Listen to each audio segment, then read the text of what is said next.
exactly why she chose him. To distract us. I am sorry I got you involved in all this. Why are you involved? You wish to report a murder. Attempted murder.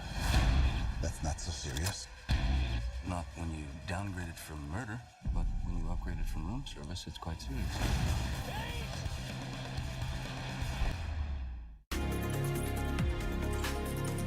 Did you know that your house is one of your most valued investments? Get your domestic package insurance cover.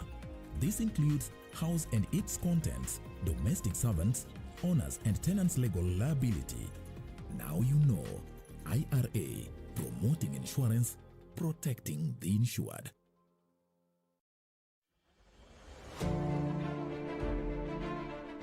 Coronavirus disease is now spreading within counties in Kenya, from person to person through contact with droplets when an infected person speaks, coughs or sneezes, or through touching contaminated surfaces and objects. Anybody with a weakened body immunity has a greater risk of contracting coronavirus disease. People living with pre-existing medical conditions such as HIV, cancer, TB, diabetes among others must adhere to their treatment to strengthen immunity and therefore should ensure they have a constant supply of necessary medicines. Contact your clinic or health facility for information on how to access treatment. Help others within your network to access adequate supply of essential medicines. Ensure that you remain connected with your local networks for any support and follow the medical guidelines provided by your health facility to prevent coronavirus. Remember to stay updated with information on coronavirus using only trusted reliable channels. For more information on COVID-19, call 719 or dial *719#. COVID-19 is preventable. Protect yourself, your family, and the community. This message has been brought to you by the Government of Kenya and its partners.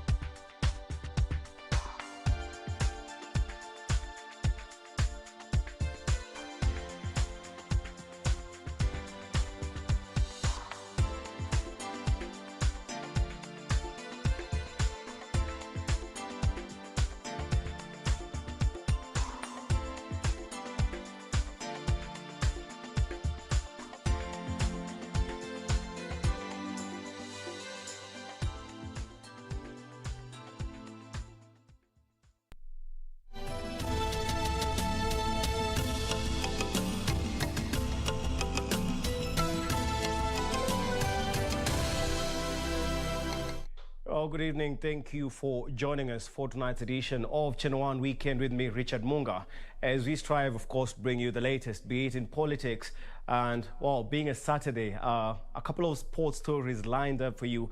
And joining us tonight is a sign language interpreter, Byron Abuli. Well, before we get to the top story, let's have a look at what you should expect during the course of this bulletin.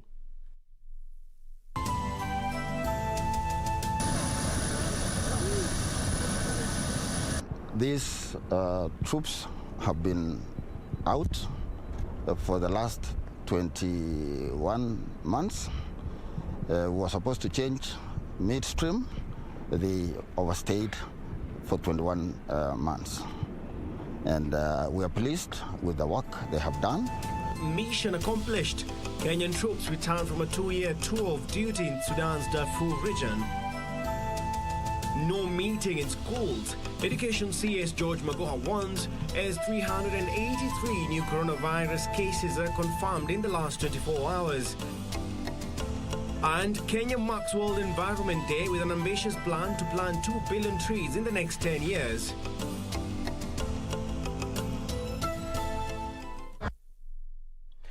Now, on to a top story tonight, whereby the 75 Kenya Defence Forces officers who were sent to help restore peace in Sudan's Darfur region have returned back into the country.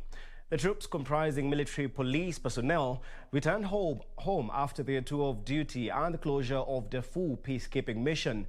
The gallant soldiers were received by the Deputy Army Commander, Major General Albert Kendego.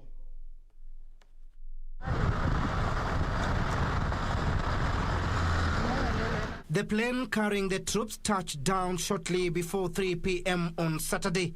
The troops were part of a team sent to Darfur in 2019 to help end the decades-old conflict. I have come here today to receive the returning military police contingent, those who have been in the mission in Darfur, on behalf of the Chief of the Defense Forces and on behalf of the Army Commander. During our investigations, we were able to encounter language barrier. There were people from different countries, and some of them couldn't understand English. Kenya is a key supporter of UN peacekeeping efforts in the international system. These troops have been out for the last 21 months. We were supposed to change midstream, but because of issues of winding up of the mission, they overstayed for 21 months. They have really projected our good image to the world, and we have had a wonderful service as military police in Darfur. The war in Darfur was a major armed conflict in Sudan that began in February 2003 when the Sudan Liberation Movement and the Justice and Equality Movement rebel groups began fighting the government of Sudan, which they accused of oppressing Darfur's non-Arab population. So I'm happy that objective is largely attained, as now the elderly, the women and the children who are known to bear the brunt of any violent situation are now at peace, and the humanitarian organization can access them and help them. The military police, we work under the core values of the Kenya Defense Forces, one of them being integrity, professionalism, and commitment to duty.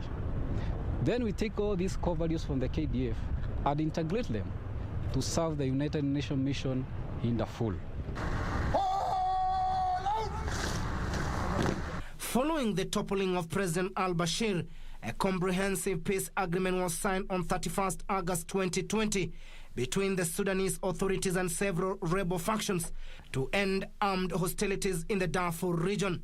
The return of the Kenyan contingent from Darfur in Sudan from a peacekeeping mission safe and sound is indeed a great sign of relief, bearing in mind that a number of them do lose their lives in line of duty.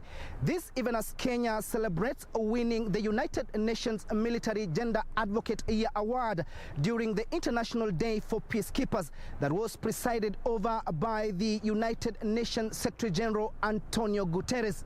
Timothy Kipnusu, Channel 1 News from Jomo Kenyatta International Airport, Nairobi. Well, of course, thank you very much, Timothy Kipnus, for that report. And to Kenya Defense Forces officers, welcome back home. We do wish you all the best as you integrate back into society. Now, moving on to other matters, pressure continues to mount on President Uhuru Kenyatta to appoint the 6 judges whose names were rejected from the list of 41 judges nominated for appointment by the Judicial Service Commission. Chief Justice Martha Koome has urged the president to appoint the judges, saying the judiciary still has a shortage of judges, leading to a backlog of cases. Like you today, I too took an oath to both the letter and the spirit of the law, and it is not open to me to turn a blind eye to reports of our state organs. As long as I serve as president, I will choose the right over the convenient, I will choose the hard over the easy, and I am not doing this for myself, but for the people of Kenya and for posterity. It is this statement by the head of state that seems to have left many guessing as to what informed his decision to leave out 6 judges from the list of 40 forwarded to him in 2019 for gazettement. I, Ngoge Grace Mumbi, a judge of the Court of Appeal.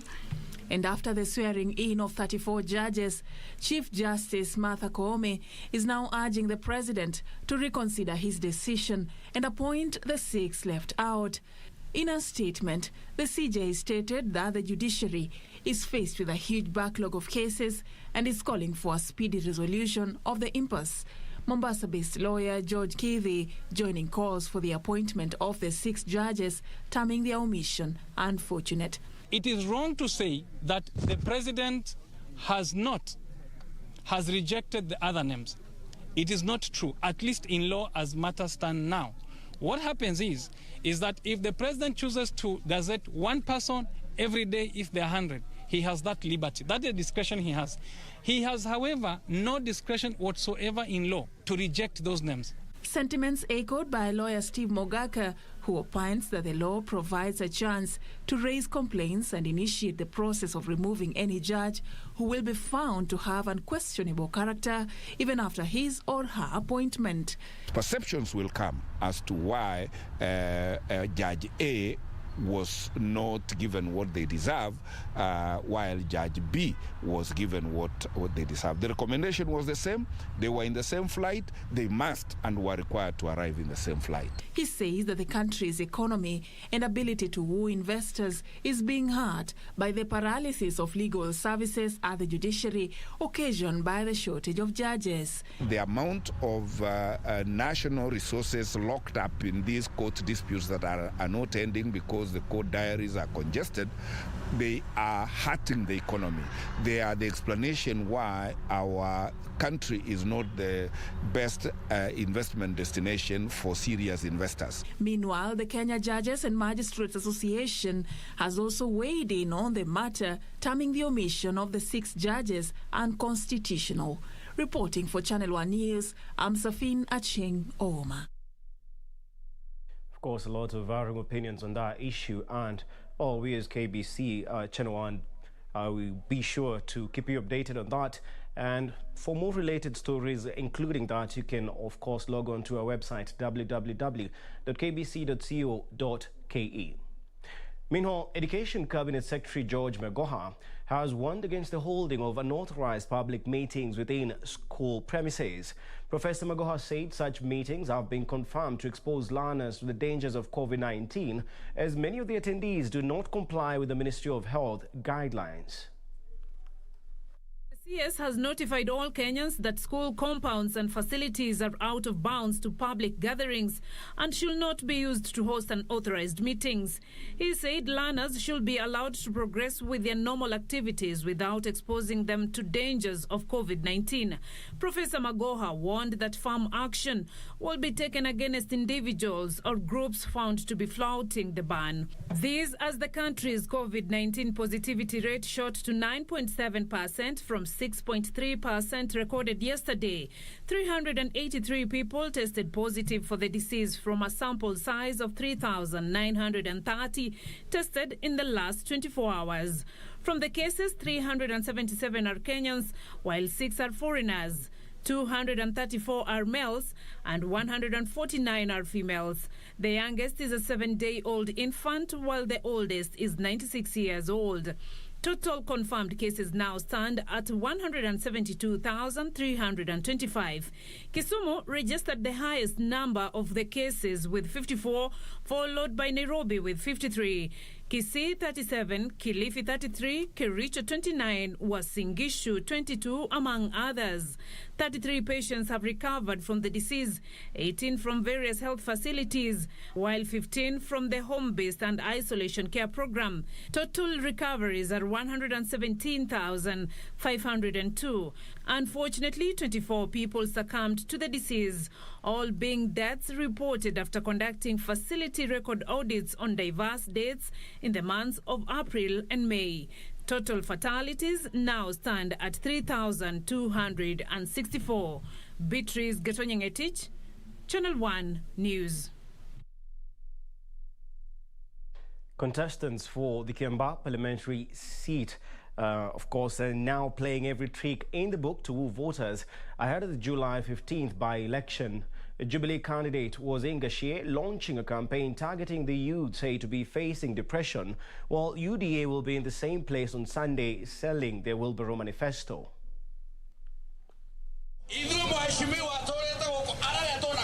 The stakes are now high in Kiamba, with the race narrowing down to two aspirants, Jubilee's Kareri Njama and UDA's John Juguna, playing every poker card in their hands to woo voters. Kareri Njama was in Gashie, the populous area dubbed the swing ward, flagging off over 300 bikers and boda riders as he launched a campaign that he says is meant to end depression among the youth in Kiamba. Njama says youth in the urban areas of Gashie and Kihara have turned to drugs and substance abuse, with some ending in suicide. The candidate attributing the social vices to disruptions caused by the COVID-19 pandemic. COVID has really affected a lot of families. Jobs have been lost. A lot of families have been separated because of COVID. And this being a new lifestyle, nobody was ready for this kind of lifestyle. We have married more than 20 young men over 30 to 40 years, and most of them are not married. It is very, very touching that we are having people who are selling drugs, people who are selling bangi, people who are selling changa, and other alcohols that are killing our young men. Njama has pledged to continue helping the youth in the constituency through his foundation, even after the by-election. We have come up with a trust fund that will support the young mothers within Kiamba constituency. We have close to about 100 riders from this place, and we are going to make this an annual event. We are going to be supporting this kind of events. The UDA candidate was engaged in door-to-door campaigns ahead of a major event dubbed Gashie Shopping Festival to be held Sunday.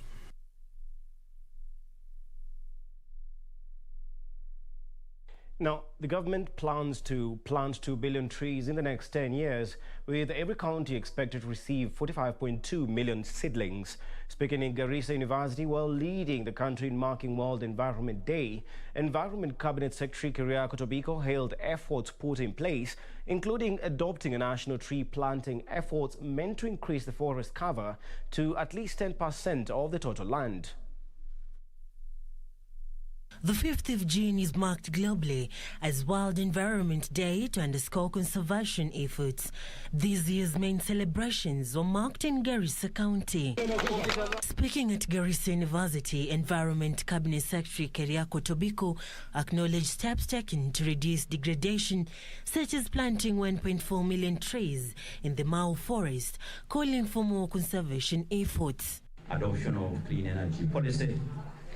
Clean energy currently accounts for about 90% of our total electricity supply in Kenya, and we intend to increase this to 100% by 2030. Environment and Forestry PS Chris Kipto saying the ministry is on course to develop smart agriculture with plans to plant 2 billion trees in the next 10 years, with every county expected to receive 45.2 million seedlings. And we have decided to support through public sector and private sector. In public sector, we are using schools with the water and land, and we have identified 1,400 schools. However, Garissa County Governor Ali Korani decried what he referred to as climate change injustice in the area. He urged the Ministry of Petroleum and Mining to revoke all the mining licenses granted to individuals and companies operating in the area. 30 years later, today you can only get water whose quality is very poor at 320 meters. In Nairobi, various bodies and corporations came together to clean the Ngong River, plant trees and clean the streets. There is not even facility for the waste disposal and waste management around here. So they just find the river the easy way. Environmental effects due to degradation spilling into loss of lives and property. We are even still trying to see the two guys who got lost. One body was retrieved. There's another body we are not sure whether it was swept away by the floods or not. But we are telling people along Ngong River, please, environment belongs to everybody. This comes at a time when various riparian lands have been encroached. Well, as we celebrate World Environmental Day, environmental activists are now calling for implementations of more policies to prevent encroachment into river spaces and dumping that continues to choke rivers. Reporting for Channel 1 News from the Ngong River, I'm Serafina Robbie. Thank you very much, Serafina Robbie, for that report. And indeed, World Environment Day's theme for this year is ecosystem restoration, which basically means assisting in recovery of ecosystems that have been destroyed, and as well as, making sure that those that have not been destroyed are still intact. Now, to a related story, the Mother Nature must have truly felt appreciated as she was pampered with tender hands across the countries. Not always thankful beneficiaries were in the right mood Saturday as they planted trees, perhaps to bribe her for continued emission of clean and fresh air. Members of Kenya Scouts Association, for instance, literally cleaned her up in Nairobi's Kibra. All that to mark the World Environment Day. In commemorating World Environment Day, the Kenya Scouts cleaned up the surroundings of Kibra and planted trees to mark the day. In a cleanup exercise, the Scouts rid the pavements of plastics and solid waste material along riverbanks as part of extensive efforts to conserve the environment. Kenya Scouts Association has 2 million young people who have taken the initiative to plant 1 million trees across the 47 counties. At WWF Kenya, we have partnered with the Kenya Scouts Association to ensure that we have the initiative called Keep Kenya Breathing rolled out in all parts of the country. The Kenya Scouts Association on their own have a similar initiative to plant 1 million trees in each of the 47 counties. So again, that ensures that at least we are working towards that ambition of achieving the 10% forest cover. In Kitui County, the World Environment Day was celebrated by planting over 1,000 trees across the county. Kitui County Director of Ecosystems Conservation, Joyce Nduku, urged residents to plant more trees and protect the existing ones in order to achieve over 7% tree cover that would improve the arid climate of the county. In partnership with We the Trees, a community-based organization, the event saw over 500 trees planted at Kakumuti Primary School in Kitui West to mark the day. Ningewahimiza wananchi turudishe mazingira yetu kwa kutunza miti yenye iko na ile tunapanda pia tutunze. We are targeting to plant 1 million tree seedlings by 2023 to support a clarion call by His Excellency the President, and also to improve our forest cover. Meanwhile, UN Environmental Assembly Vice Chairperson Ado Lomas joined members of the public and police in Mwala, Machakos County to mark the World Environment Day. The event that took place in Kasolonga and Masi police stations seek to realize over 60,000 seedlings in various police stations across the country. Lomas challenged the community to develop tree planting habits that will fight climate change by increasing tree cover. Today is the celebration, which gives opportunity to remind us why it is important to have balanced biodiversity, less pollution, and less affected by the climate change. And the protection of this, or the proof of this, is to put your hands in the soil and plant some trees. And mobile service provider Safaricom says it is on its course to plant 1 million trees by the end of this year as part of efforts to grow some 5 million trees in the country. The company planted 5,000 trees in Kenny Forest. Estimation that the initiative will offset 26% of its carbon emissions once the trees have grown to maturity. The tree planting exercise in partnership with the Kenya Forest Service is in line with an ambition to become a net zero emitting company by 2050. But we know that ultimately we cannot get to zero unless we use trees for carbon offsetting. So what happens is from our targets that we've set for ourselves, we have 74% that will be reduced or mitigated through different technology solutions. But carbon offset is the best methodology to ensure that you capture carbon dioxide that has been released to the atmosphere. For Channel One News, I'm Jacqueline Masharia. Of course, important to remember you can help save or restore the environment by various means, not only planting trees. You can remove the pressures that environment faces that threaten its degradation. The benefits will always surpass the cost of investment. Now, let's move on to other matters. The Vision 2030 Secretariat has embarked on monitoring and evaluation program across the country to assess its progress with 9 years left.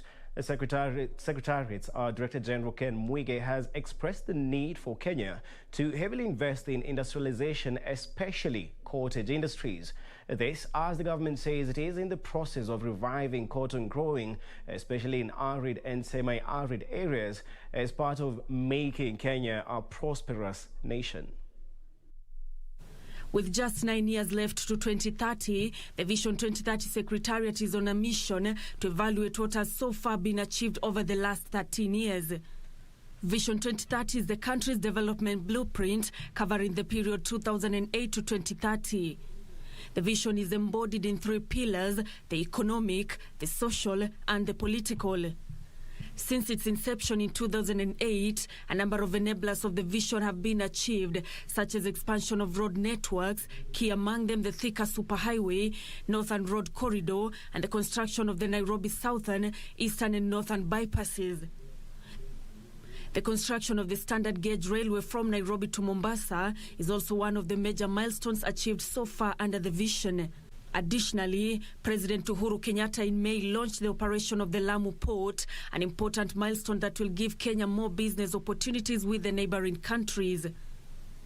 The monitoring program aims at identifying the weak links and addressing gaps towards the achievement of the goal.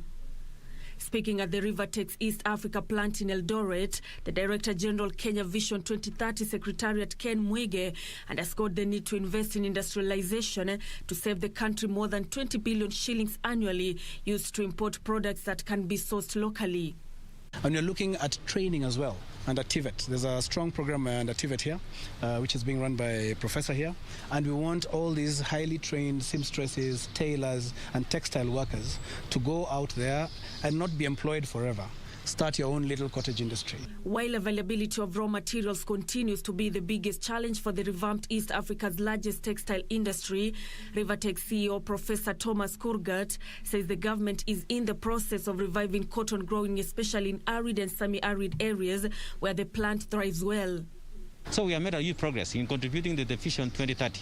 And that's what we want to continue, and creating more employment, and especially supporting the value chain, especially for the cotton growing, and also the genus, and also for us to use the local the cotton. So we want to bring back cotton farming in a big way. There is support from Professor and his team here, giving seeds and pesticides, and we want to be the biggest supplier of textile material, both finished products and raw material. Nancy Okwari, Channel One News. Well, once again, www.kbc.co.ke is where you can get more related stories on the news reports that we have prepared for you tonight. And you can always engage us on our social media platforms, on Facebook on KBC Channel 1, and you can tweet us at KBC Channel 1. Tweet me personally at Munga_Mbatia. Oh, don't go too far. We're going to be taking a short break, but more is coming. See you shortly.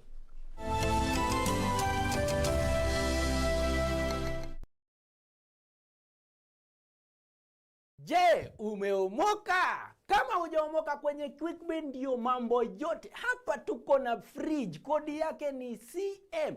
Tuko na gas cooker, kodi yake ni CK. Tuko na TV, kodi yake ni TV. Tuko na simu aina ya Samsung ni SM, ama Oppo ni Oppo. My friend, mahali popote unanitizama, eka hizo kodi zake kisha utume kwa 4032353. 4032353, alafu utakuwa unaomoka na hizi bidhaa. Kumbuka, kwenye QuickBin ni bidhaa bora zaidi kwa bei ya chini kwa chini.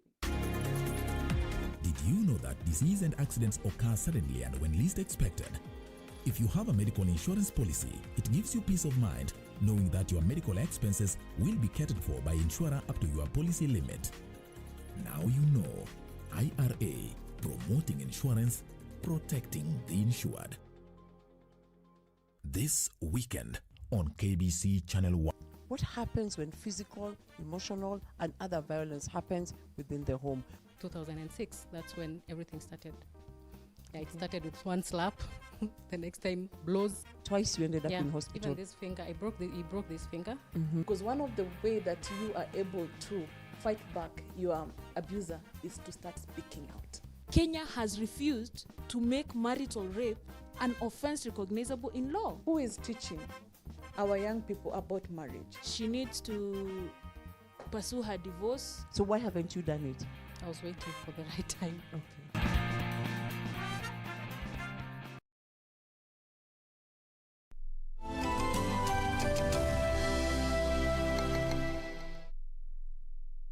Well, welcome back.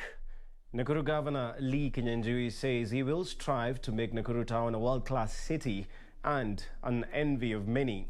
Kenyans said he was elated that after 5 years of waiting, the dream of making Nakuru a city has now come to fruition. The new status, the governor said, would open up the town to world investors, turning around the livelihoods of millions of people. The County Assembly in 2017 initiated the process of having Nakuru municipality elevated to city status. Their motivation was driven by its centrality and its connectivity to 37 counties, which will make it possible to spur growth in manufacturing, tourism, education, health and agribusiness. The town now awaits a charter to be issued by the president, and if granted, the 117-year-old town will become Kenya's fourth city.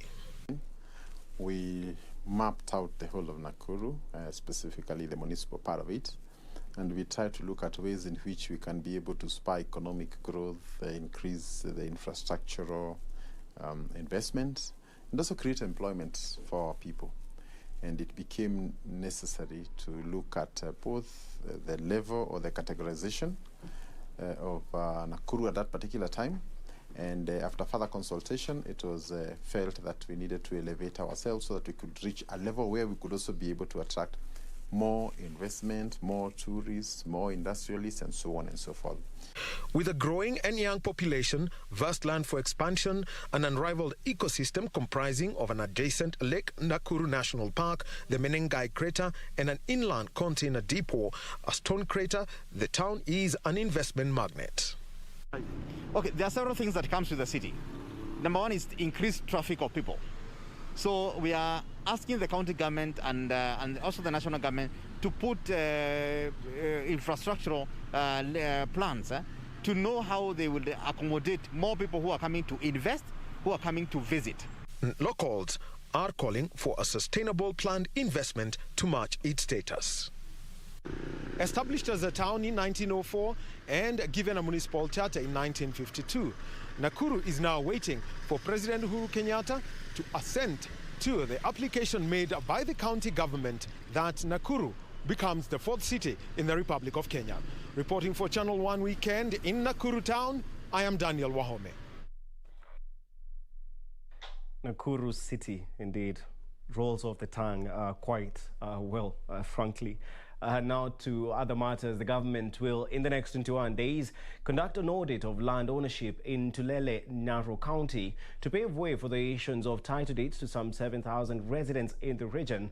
Land's Principal Secretary Nicholas Muraguri says land officials will be camping in the area to resolve outstanding issues and ensure the exercise is conducted within the confines of the law. Residents of Ntulele, Narok County have been waiting for land title deeds for 40 years. The long wait will be over soon after the government announced the commencement of a process that will see the locals get their hands on the important document. Speaking when he visited Ntulele area in Narok Sub-County, Land's Principal Secretary Nicholas Muraguri said the issuance of title deeds has taken this long because the state has been keen on ensuring the process is guided by law. Ntulele is a very special area for many people, and particularly for this county because it neighbors Narok town. And the future growth of this town may be also towards that direction. Therefore, it's very important that the people there are able to benefit from future growth of Narok towns. We are also working closely to ensure that people in Narok town and no other towns within the county also get their title deeds. About 7,000 residents are set to receive the title deeds. Land officials will be camping in the area for the next 21 days to ensure the process is not appended by disputes. This process will ensure that we get over 7,000 title deeds, and the exercise is being funded by national government, by working closely with the county government, and therefore it's free to wananchi.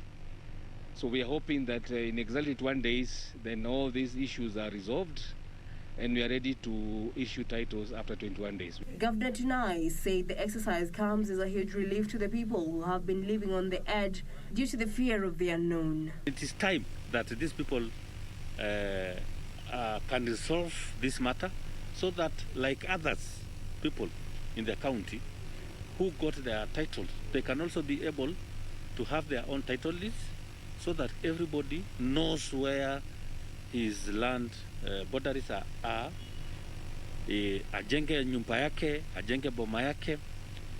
Kwa hivyo naomba ushirikiano wa viongozi wote ili tuweze kutatua hili tatizo, na baada ya siku 21 tuwe tumemaliza hiyo kazi. Tuko na work plan, tutawatangazia mahali kila siku wale maofficers watakuwa. A person buy lands 1,000 acres inside a very potential agricultural area, and then they subdivide into towns. And very soon we might be importing food from Tanzania or Uganda because we lack planning of this agricultural land. Reporting for Channel 1 News, I'm Jackie Wambiru. Now, the Commission on Administration of Justice has challenged Kenyans to acquaint themselves with the Access to Information Act. This, the Ombudsman says, will enable them get quality services from government offices. The Commission has further urged county governments to facilitate translation of the regulations to local languages so that more people, indeed at the grassroots level, can have access to it.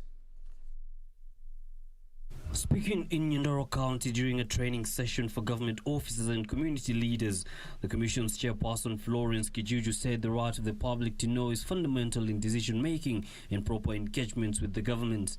She, however, regretted that despite the National Assembly having passed the Access to Information Act of 2016, there are still some gaps in information. Much as the counties and the national government is serving its people, most of the services that are supposed to be given to the citizens, the information is not released.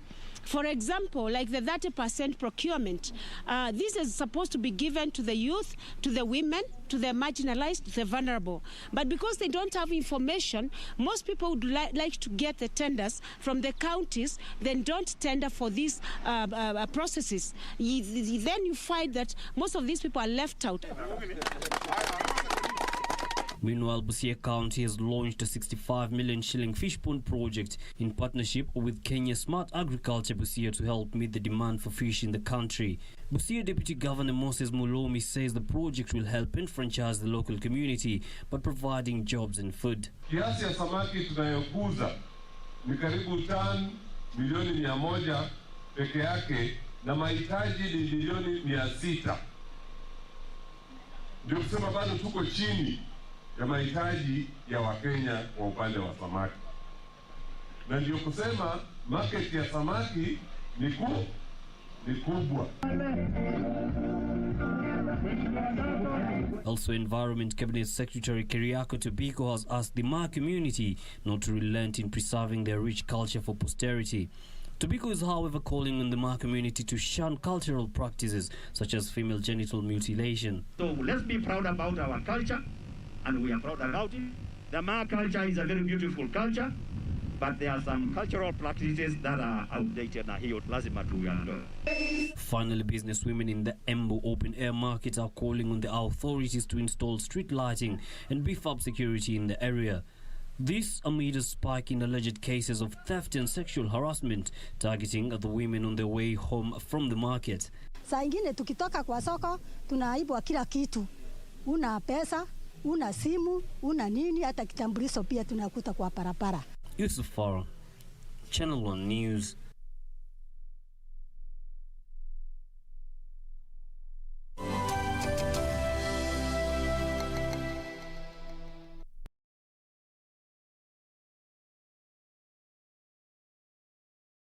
Kupata skiza tune hii, Ufunuo wa Yohana 38 dial *811 *817 hash. Wakati mwingi katika maisha binadamu hujipata kwa shida, unapata ya kwamba hauna usaidizi unaohitaji, biashara zinaisha, hakuna mapato ya kila siku. Lakini hata kwa hayo yote, Biblia inasema ya kwamba katika kitabu cha Ufunuo wa Yohana mlango wa 3 mstari wa 8, na yajua matendo yako. Tazama, nimekupa mlango uliofunguliwa mbele yako. Ili kupata skiza tune hiyo ya Yohana 38 dial *811 *817 hash. Dial *811 *817 hash. Sasa, hii ng'ombe ni yako. Asante. Hii ng'ombe itatoa maziwa mengi kabisa. Sasa shida ya school fees imeisha. Jen, chukua hii. Hebu nikuulize, hii maneno nasikia ya bima ya elimu inaweza kuwa namna gani mtu anachukua? Process ya kuchukua insurance cover yote ni rahisi. Hata niko na cover ya gari yangu. Kwanza unajaza proposal form kama hii na uijaze wewe mwenyewe. Na kama haujui kusoma, uijaze na mtu unayemwamini. Hakikisha ile majibu umepatiana ni sahihi na ni ya kweli. Pia thibitisha insurance cover imeangalia maslahi yako. Na usiwahi sign proposal form ambayo haijaandikwa kitu chochote. Pia ukumbuke kujitolea photocopy yako. Sasa wacha nianze hiyo process. By the way, ukisubmit hiyo proposal form, uhakikishe umepatiwa policy document. Uisome na uielewe. Hiyo ndio thibitisho ya kuwa una bima. Asante sana. Ujumbe huu umeletwa kwako na IRA. The greatest rally in the world is back in Kenya. Catch all the action of WRC Safari Rally live and exclusive on KBC Channel 1 from 24th to 27th June. See the world's best drivers navigate their machines on Kenya's rough terrain at breakneck speeds. Experience the thrills, adrenaline, drama and excitement as man and machine do battle. Don't miss out. WRC Safari Rally, live and exclusive on KBC Channel 1, your true sports partner.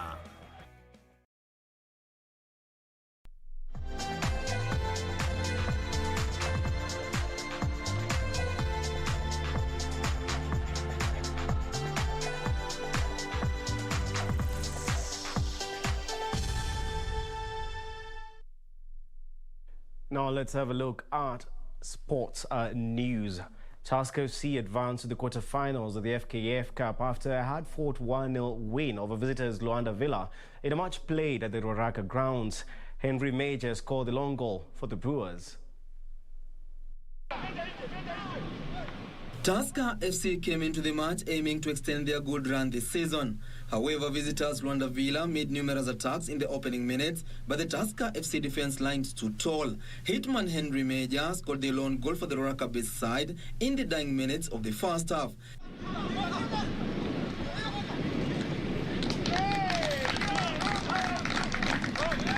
You cannot score every chance you get, but you also fatigue somehow because you have traveled. 3 games in 1 week is very difficult. Yeah, there's a fatigue, but we are coming up well. I'm convinced with the result because I was playing an experienced side, and we also had our shares, but we didn't convert them into goals. But it was a good game. I'm happy with the performance of the boys. In another match, Equity advanced to the quarterfinals after trouncing Veg Pro 2-1 at Thika Stadium.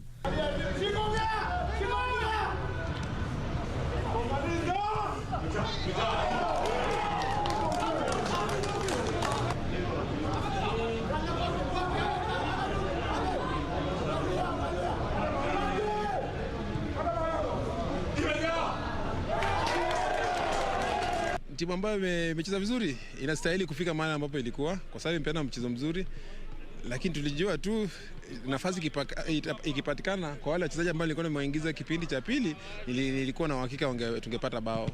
Kwa hivyo ni ile patience imetusaidia sana kwenye game mpaka sasa tumefunga dakika za lala salama. Ni ile laxity tu kidogo ya pale mbele na ikawa ni hivyo. Ikiwa imebaki nafikiria hata ni sekunde kidogo sana game iishe.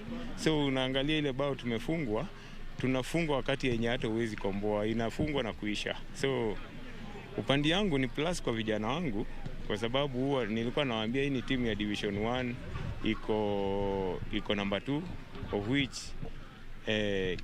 kidogo juu yetu, lakini sisi pia hatuwezi underrate, tutaenda na the way tunacheza. Na ukiangalia ukweli hata nyinyi nafikiria mmeona kumekuwa ni competition.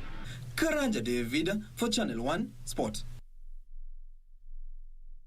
Well, FKF Cup round of 16 matches continue tomorrow, starting with Sigalagala will be taking on Bandari in a match that will be played.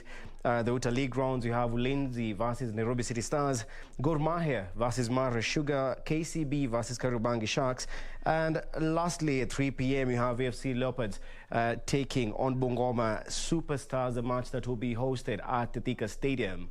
Now, to more sports, the national boxing team head squad assistant coach David Munuhe says the boxers are in tip-top shape as the team intensifies training ahead of the Tokyo Olympic Games that are slated for the 23rd of July to the 8th of August. Kenya will be represented by 4 boxers at the Olympic Games in Tokyo.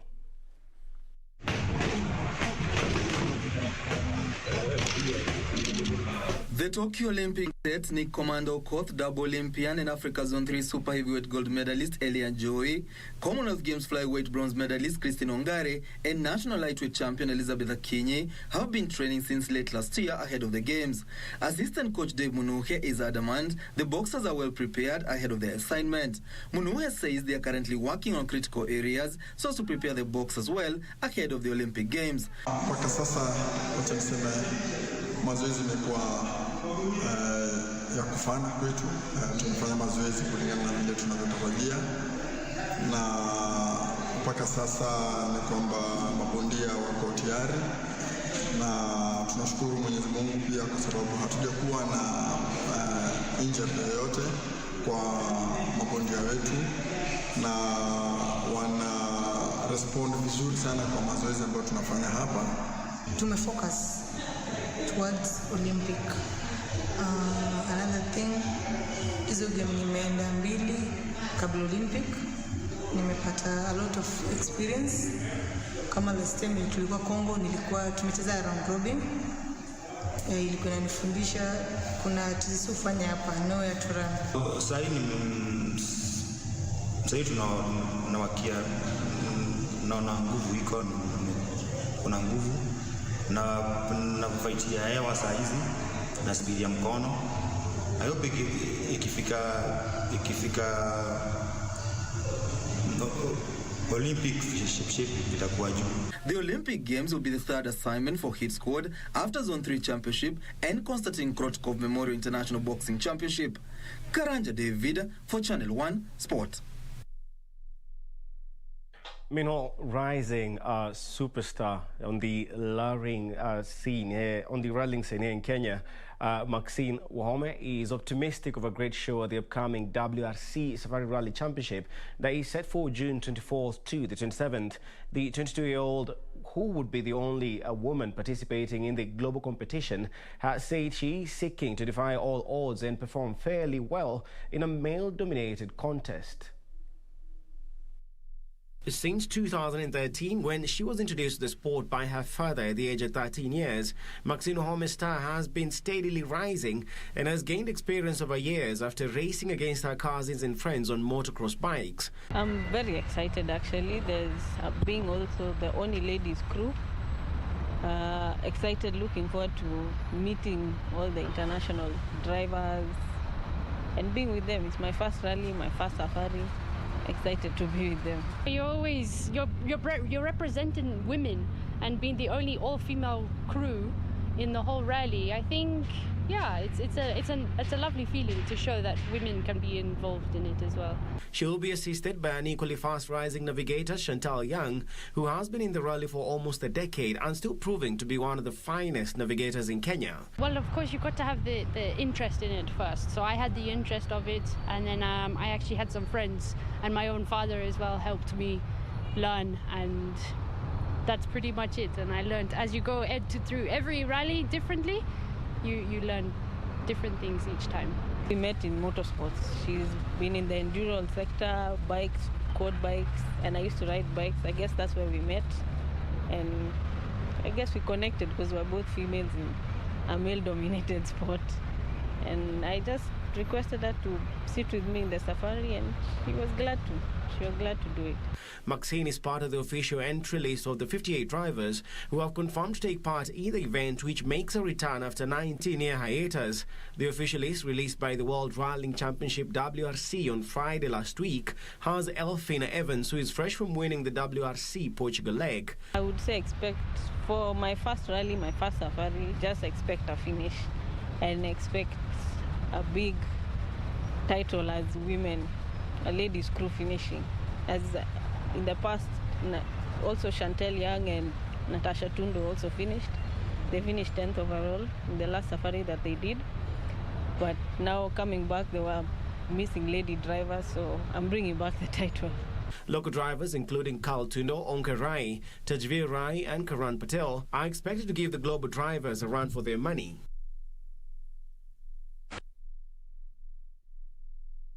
I keep saying KBC Channel 1 is your true sports partner, and from time to time, we always prove you right, and hence you should note it's important to remember that KBC Channel 1 will be bringing you the Safari Rally starting the 24th till the 27th of June, live and exclusive. Remember to stay tuned in for that when the time comes. Let's have a look at other sports, whereby former league champions Kenya Prisons men's volleyball team have stepped up training ahead of the third leg of the Kenya Volleyball Federation League, slated for June 12th in Kakamega County. The Prisoners must put up a good fight as the battle for playoff slots intensifies.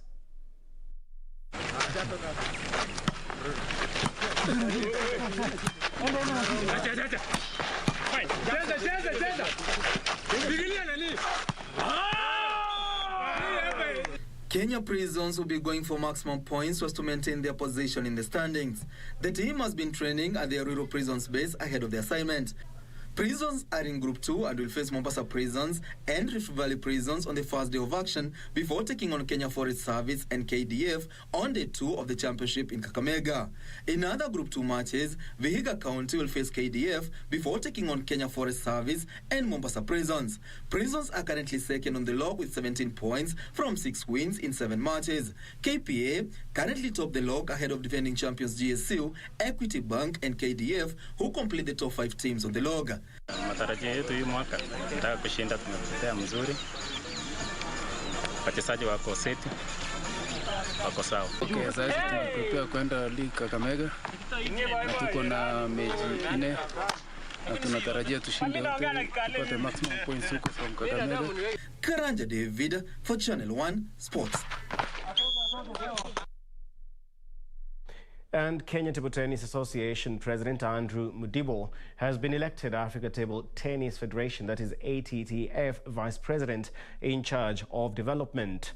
Mudibo was elected and opposed during the African Federation's AGM held on 5th June, which due to COVID-19 pandemic was held virtually. Africa Table Tennis Federation President Khalid El Sahli of Egypt was also re-elected and opposed for another term. The president of the Kenya Table Tennis Association, Andrew Mudibo, is also a board of director of the International Table Tennis Federation.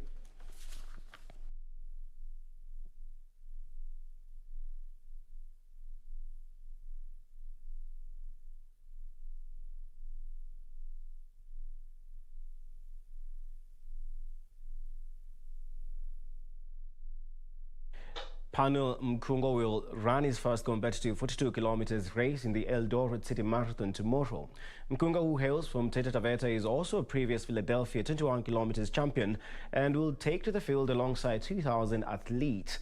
The organizers are also using this year's race to raise awareness about climate change through a tree planting initiative as the world marks World Environment Day, Western Gishu County Governor Jackson Mandago postponed the event in late March from the previous 11th April schedule, following orders by President Uhuru Kenyatta that all sporting events in the country, as part of the measures set to curb the spread of COVID-19, be suspended. The total prize money for the podium finishers is 18 million shillings, including 3.5 million shillings for the winners, 1.5 million shillings for second place finishers, and 1 million shillings for those who finished third. In addition, the top 20 finishers will all get various cash prizes, with Safaricom, who are among the event sponsors, providing phones and airtime to the winners.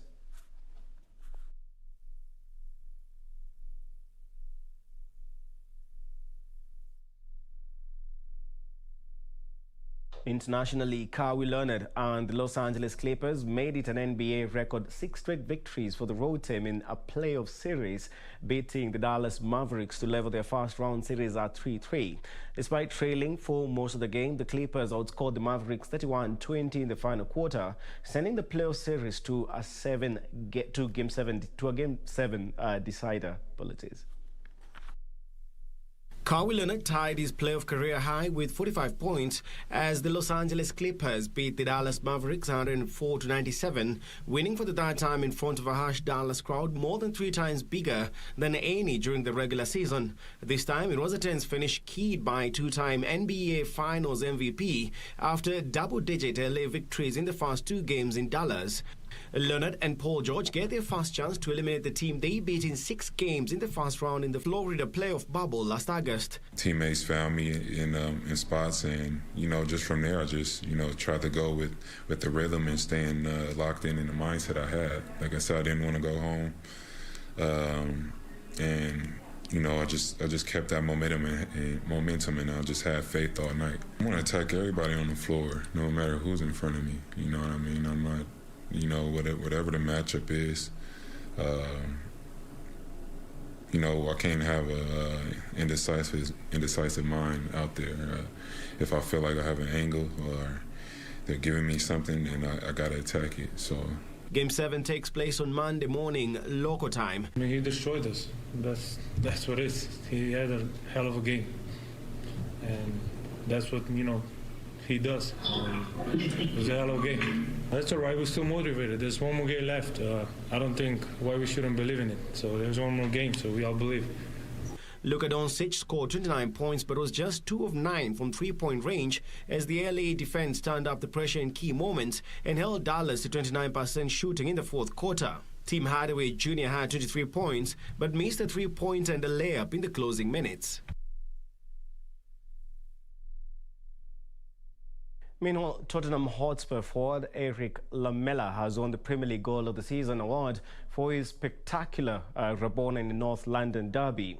Lamela's award-winning strike was the only goal he scored in the Premier League during the 2020-2021 season in 23 appearances. Elsewhere, English champions Manchester City dominated the Premier League end-of-season awards, scooping 3 awards after a successful 2020-21 campaign.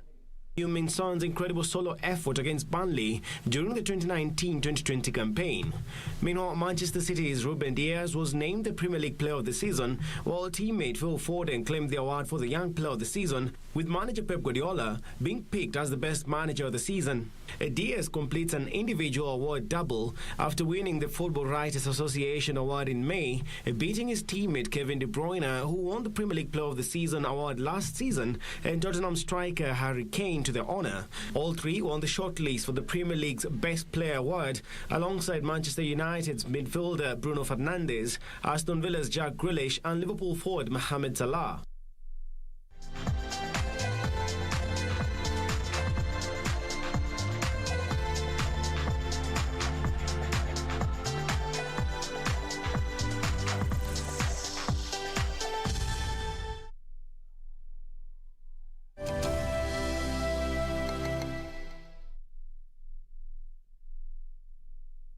Well, that's all we have for sports. But just before we go, let's have a look at world news, whereby armed assailants have killed around 100 people in an attack on a village in the north of Burkina Faso, President Roch Kabore has said.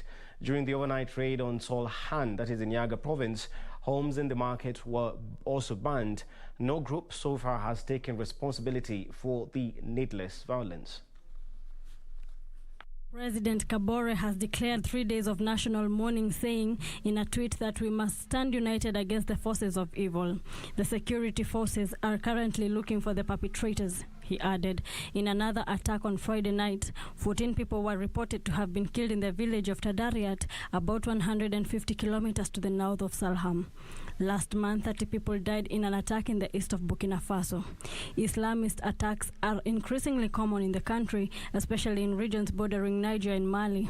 Elsewhere, the Nigerian government has told the country's mobile phone networks to block access to Twitter, a statement from the industry umbrella body said, reporting difficulties in accessing the site. It is still available through some Wi-Fi networks. This comes after the government said it was suspending Twitter operations in the country indefinitely. It is alleged the site was being used to undermine Nigeria's corporate existence. Twitter has called the ban deeply concerning. Meanwhile, the G7 group of advanced economics has reached a deal on taxing multinational companies. Finance ministers meeting in London agreed to battle tax avoidance through measures to make companies pay in the countries where they do business. They also agreed in principle to a global minimum corporate tax rate of 15% to avoid countries undercutting each other. Tech giants such as Amazon and Google could be among the companies affected. It was reported this week that an Irish subsidiary of Microsoft had paid zero corporation tax on $315 billion profit last year because it was resident to Bermuda for tax purposes. Reporting for Channel 1 News, I'm Amboyo Tiende.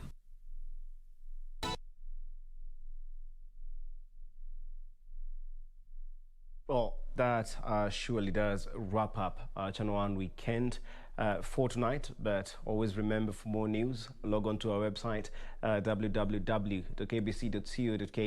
Political news, human-related stories, of course, business and sports are all available on there.